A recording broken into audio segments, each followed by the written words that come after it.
മലപ്പുറത്ത് സെക്രട്ടേറിയറ്റിന് മുൻപിൽ all Kerala LPST rank holders association നടത്തുന്ന അനിശ്ചിതകാല അഹോരാത്ര സമരം 26 ദിവസങ്ങൾ പിന്നിട്ട് അതീവ സങ്കീർണമായ ഘട്ടത്തിലേക്ക് കടന്നിരിക്കുകയാണ്.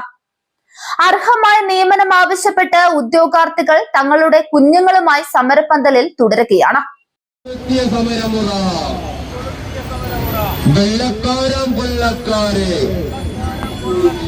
നാടുകടത്തിയ സമരമുറ സത്യാഗ്രഹമായുധമെന്ന്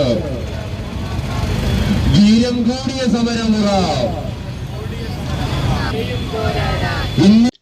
സംസ്ഥാനത്തെ സർക്കാർ പ്രൈമറി സ്കൂളുകളിലെ അധ്യാപക നിയമനം വേഗത്തിലാക്കണമെന്നാവശ്യപ്പെട്ട് LP സ്കൂൾ ടീച്ചർ റാങ്ക് ലിസ്റ്റിലെ ഉദ്യോഗാർത്ഥികളുടെ സമരം ശക്തമാവുകയാണ്.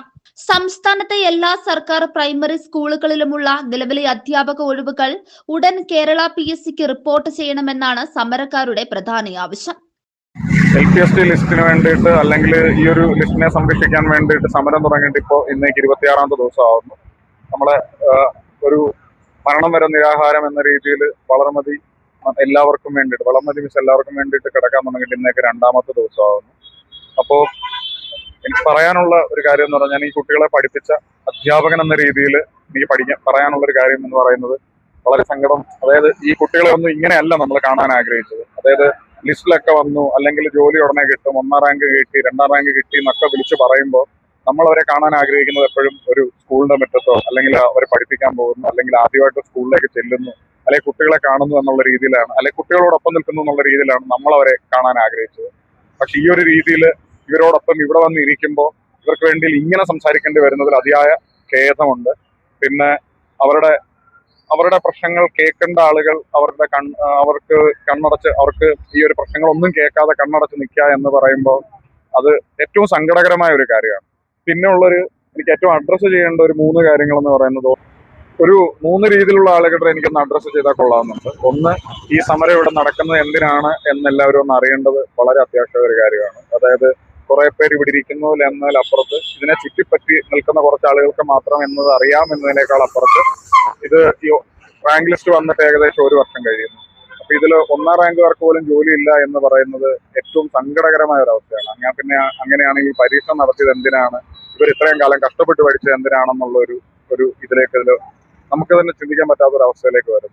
പിന്നെ ഈ അടുത്ത് നടന്ന 2 സമരങ്ങൾ നമുക്കൊന്ന് അനലൈസ് ചെയ്ത് നോക്കിയാൽ മനസ്സിലാവും. അതായത് ഇപ്പോൾ ജന്തർ മന്ദർ നടന്നു, അവിടെ എന്തിനാണ് ആളുകൾ കൂടിയത്? അതല്ലെങ്കിൽ അവിടെ നടന്ന ഒരു സംഭവം എന്ന് പറയുന്നത് കുട്ടികൾക്ക്, അല്ലെങ്കിൽ കുട്ടികളെ ചൂഷണം ചെയ്യുന്നു, അല്ലെങ്കിൽ വിദ്യാർത്ഥികളെ ചൂഷണം ചെയ്യുന്നു എന്ന് പറയുന്നു.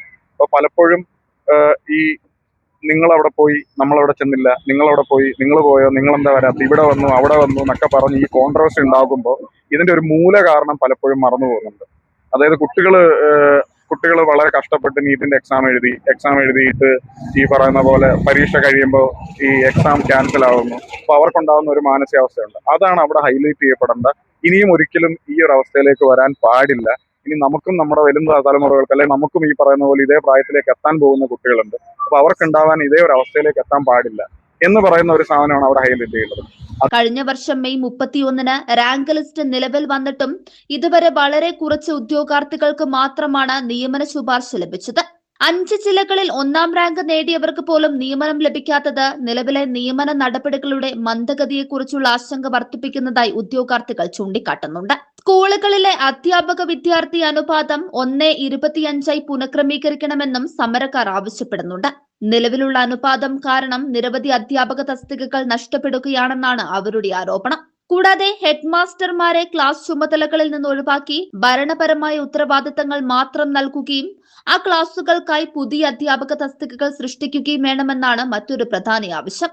നിലവിലെ റാങ്ക് ലിസ്റ്റിന്റെ കാലാവധി അവസാനിക്കുന്നതിന് മുൻപ് പരമാവധി ഒഴിവുകൾ റിപ്പോർട്ട് ചെയ്ത് നിയമനങ്ങൾ പൂർത്തിയാക്കണമെന്നും റാങ്ക് ലിസ്റ്റിലുള്ള ഉദ്യോഗാർത്ഥികൾക്ക് അവരുടെ അർഹമായ അവസരം ഉറപ്പാക്കണമെന്നും പ്രതിഷേധക്കാർ ആവശ്യപ്പെടുന്നുണ്ട്. കാലാവധി അവസാനിച്ചാൽ ആയിരക്കണക്കിന് ഉദ്യോഗാർത്ഥികളുടെ വർഷങ്ങളായുള്ള കാത്തിരിപ്പും പരിശ്രമവും വെറുതെയാകുമെന്ന ആശങ്കയും അവർ പങ്കുവയ്ക്കുന്നു.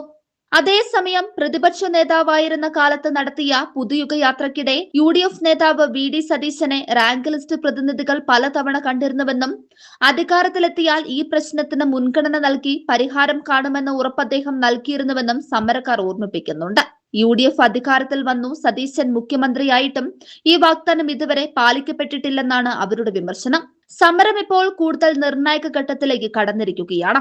ആവശ്യങ്ങൾ അംഗീകരിക്കുന്നത് വരെ, ആവശ്യമെങ്കിൽ മരണം വരെ നിരാഹാര സമരം തുടരാനാണ് സമരക്കാരുടെ പ്രഖ്യാപനം. സമൂഹത്തിന്റെ വിവിധ പശ്ചാത്തലങ്ങളിൽ നിന്നുള്ള ഉദ്യോഗാർത്ഥികളാണ് സമരമുഖത്തുള്ളത്. പ്രസവത്തിന് 2 ദിവസം മാത്രം ബാക്കിയുള്ള ഒരു ഗർഭിണി യുവതി പോലും സമരത്തിൽ പങ്കെടുത്തത് പ്രതിഷേധത്തിന്റെ തീവ്രതയും ഉദ്യോഗാർത്ഥികളുടെ നിസ്സഹായാവസ്ഥയും വ്യക്തമാക്കുന്നുണ്ട്.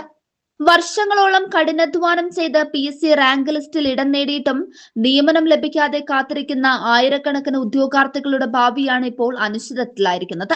സർക്കാർ എത്രയും വേഗം ഇടപെട്ട് ഒഴിവുകൾ റിപ്പോർട്ട് ചെയ്യുകയും നിയമന നടപടികൾ വേഗത്തിലാക്കുകയും ചെയ്യുമോ എന്നതാണ് ഇനി എല്ലാവരും ഉറ്റുനോക്കുന്നത്. News desk 99 news, Thiruvananthapuram.